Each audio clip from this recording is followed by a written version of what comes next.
Okay, Breanna, how are you today? I'm good. How about you guys? Oh, we're struggling as students are, but we'll get through this together.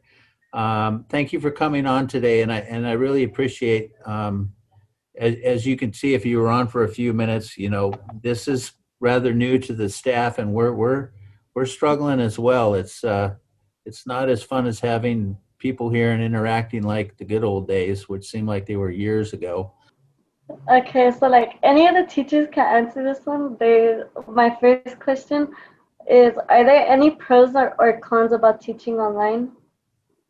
I've got one advantage that the struggle and the frustration we've had to go through to learn new stuff, I now have a way for my kids to submit things to me. I always know where the copies are. I know what's graded and not graded. I can keep up with stuff. So Canvas has actually proved to be a better tool than I expected in that way. So that, of all these things, has proved to be an asset in my course. I'm Mr. Linares, the auto teacher.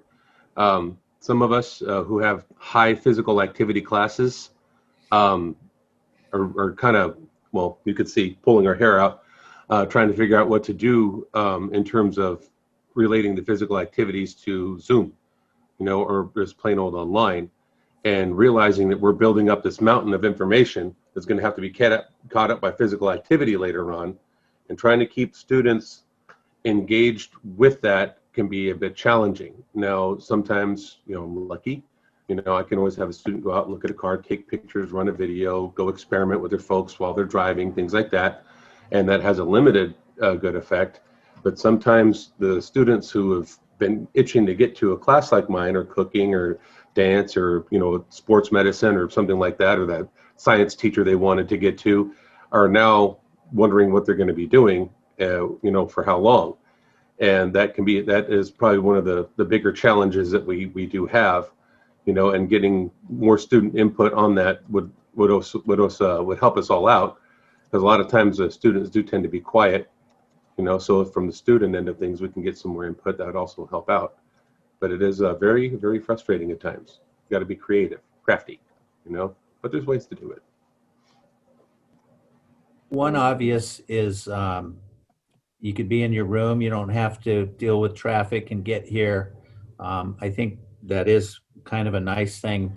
Um, I do think one of the things that does help, if you are an introvert type personality, and in the old days of having 30 something students here, the outgoing, boisterous ones would dominate a lot of time from kids that might be a little bit more quiet and more shy.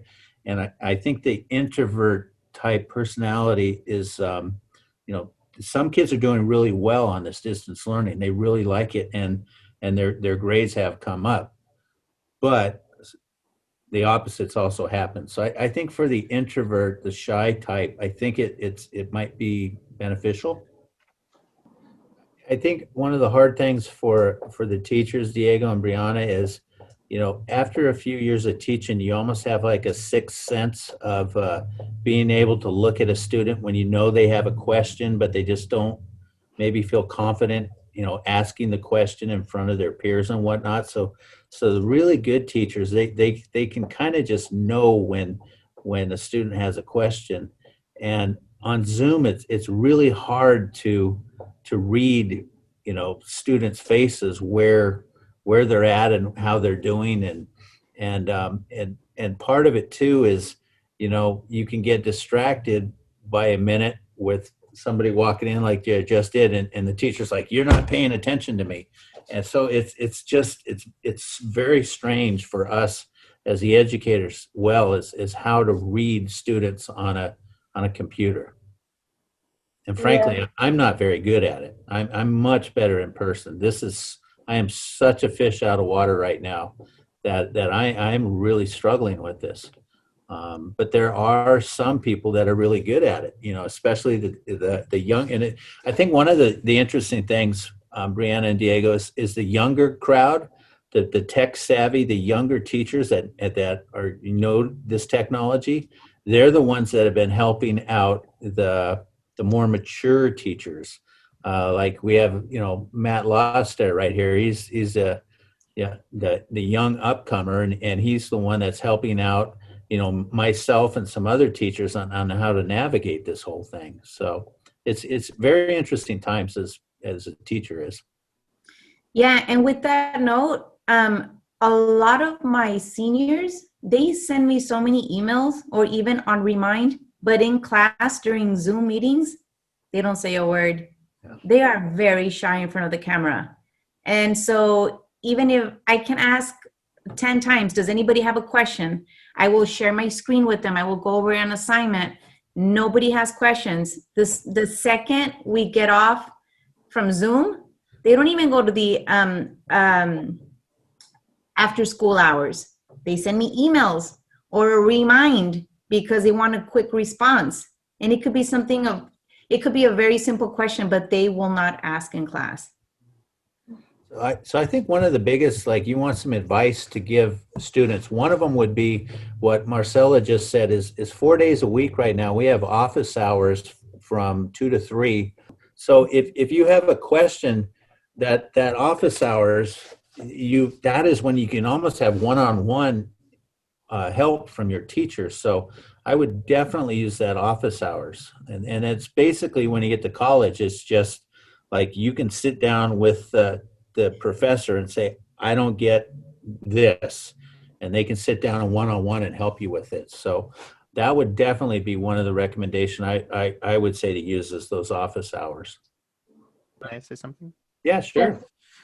For me, one of the things that I miss the most about the classroom is, oftentimes we structure our learning and we go from point A to point B, but a lot of what we call, I guess, magic in learning happens when it just happens organically in the classroom. And so when we're in groups and when we're having conversations and debates and discussions, then I feel like being detached from that, it's taking out a lot of the energy that I think we as teachers often it feeds us. And I think also that energy that you usually feel from us, like, it also energizes you.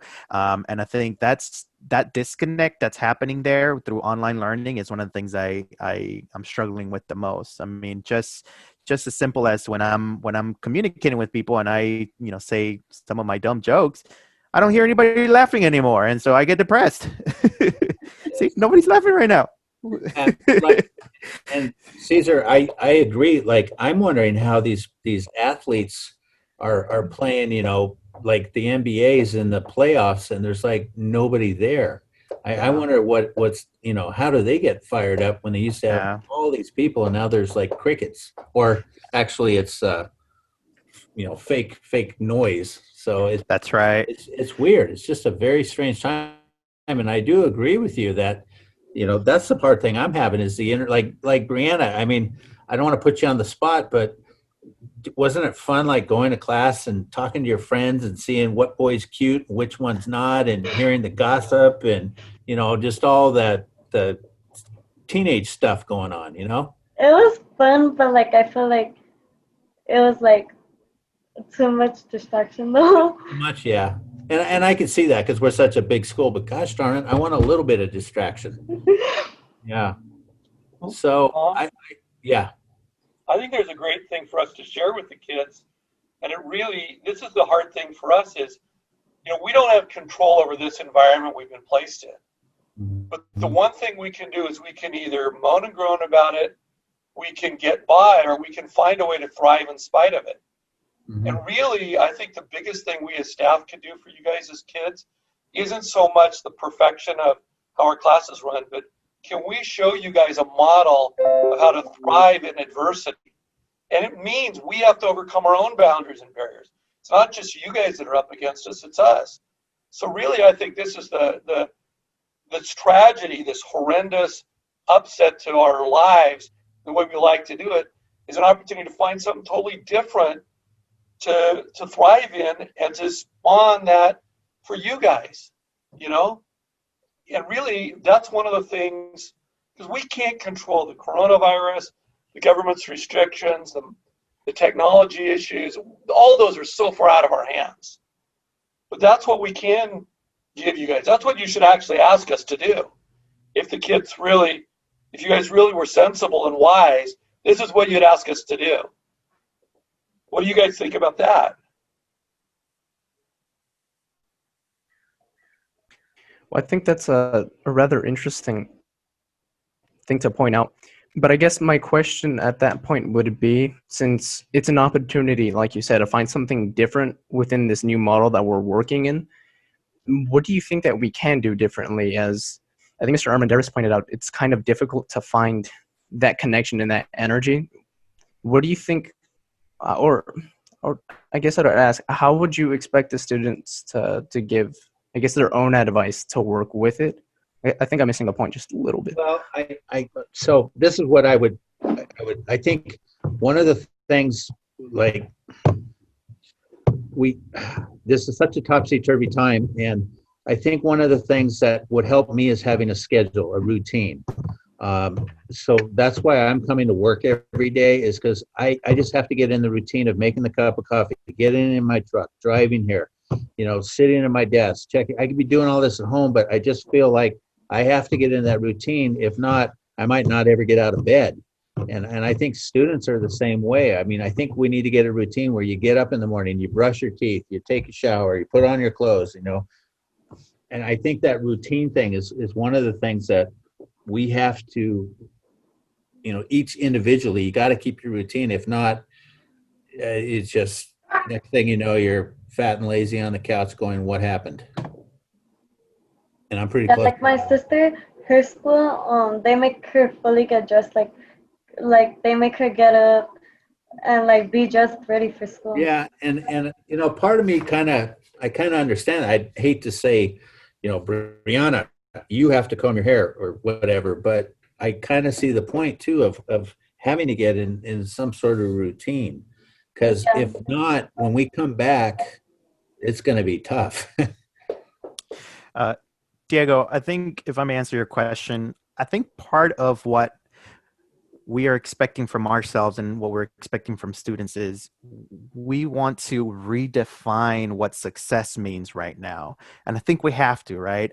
I think for some people, success just means getting out of bed and, brushing your teeth and getting along with the day. And I think for me, that has certainly been success for some days, just because, dealing with depression and anxiety. And so I think we have to redefine what success is. But the problem with that, unfortunately, is that you also have to receive a grade, and you're also going to have to take AP tests. And so we are in this like weird middle ground where we want you to be kind and compassionate towards yourself and understand that your value is not the letter grade that you get in the class. And yet we still are giving you a letter grade, and yet we're still measuring you and comparing you to other students based on your AP scores. And so it's just this I don't even know what to call it, this contradiction that we're in. Yeah. Very well put.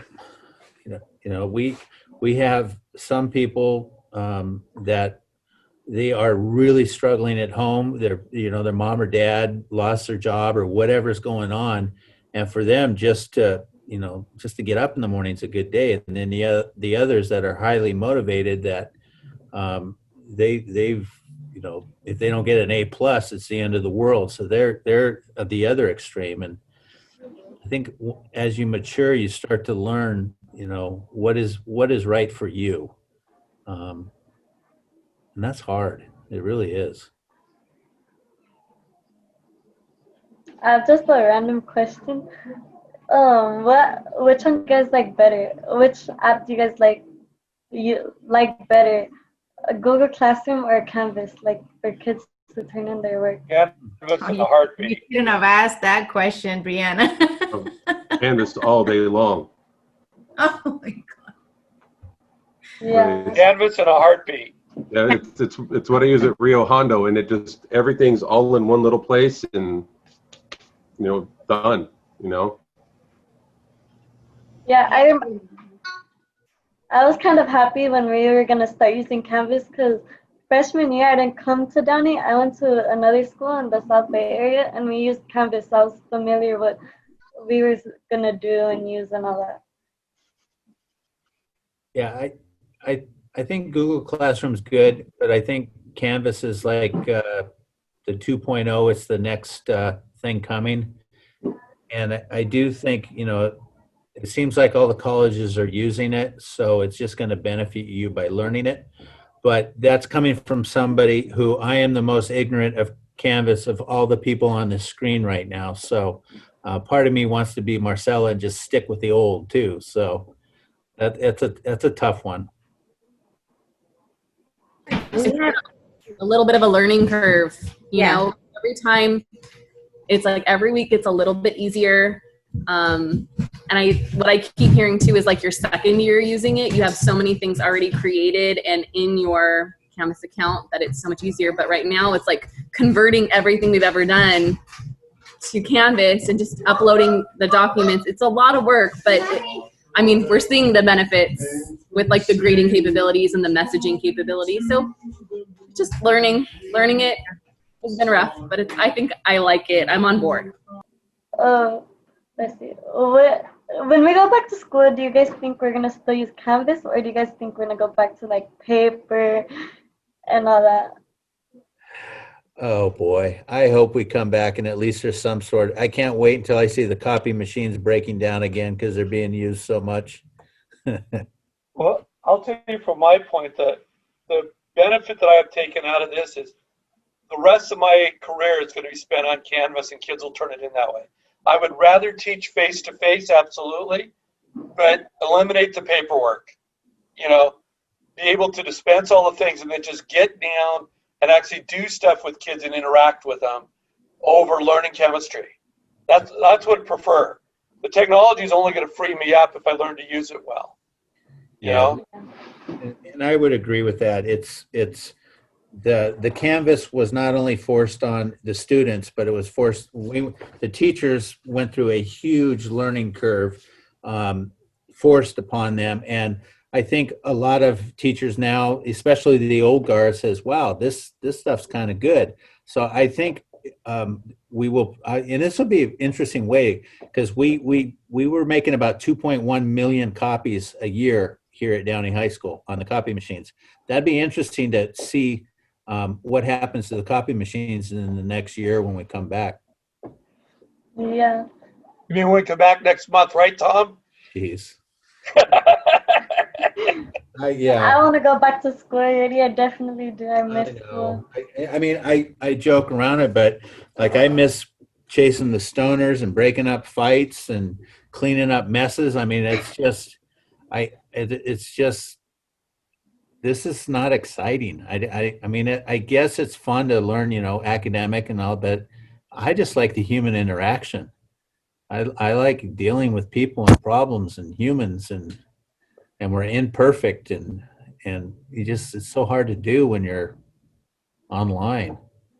I agree with you, Mr. Heltz, because one of the things that I was talking to my students last week is like, this is a language class, and I'm used to be like telling them to be quiet all the time. And now I have to be telling them, I need you to talk. I need you to unmute yourselves. I want to hear you. I want to hear your beautiful voices. I cannot do this class without you talking back to me because I have no idea if you're getting the concept. Can you say the word in Spanish?